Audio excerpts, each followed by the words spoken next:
আমি সত্যি কথা বলতে মেয়েটারে মারতে চাই, মেয়েটারে আমি প্রথমে 22 টাকা দিয়েছিলাম, কিন্তু কুলে যখন ধরি তখন আমার মেয়ের হার্টবিট আর আমার হার্টবিট বাঁচতেছে। আর তখন ওই যে বাড়িওয়ালা বাকি আইসা গলায় ধরে, মানে আমি তো ছাড়তেছি না, উনি গলায় ধরে পেছন দিকে টান দেওয়ার সাথে সাথে ওর নাকে মুখে চোখে বমি। কিন্তু আমি আপনাদের একটা কথা বলি ক্যামেরার সামনে, আমি ওনাকে মাফ করে।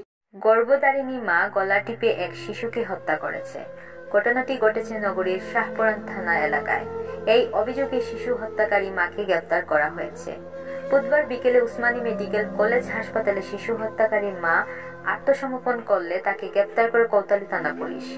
বিষয়টি নিশ্চিত করেছেন কোতোয়ালি থানা অফিসার ইনচার্জ মোহাম্মদ আলী মাহমুদ। নগরীর শাহপুরান নিপুবন এলাকার বাসিন্দা প্রবাসী সাব টিউশনের স্ত্রী নাজমিন জাহান তার 1 বছর 5 মাস বয়সী শিশুকন্যা সাবিহা হোসেনকে গলা টিপে হত্যা করে। পরে তাকে উসমানী মেডিকেল কলেজ হাসপাতালে নিয়ে আসলে কর্তব্যরত চিকিৎসকরা তাকে মৃত ঘোষণা করে।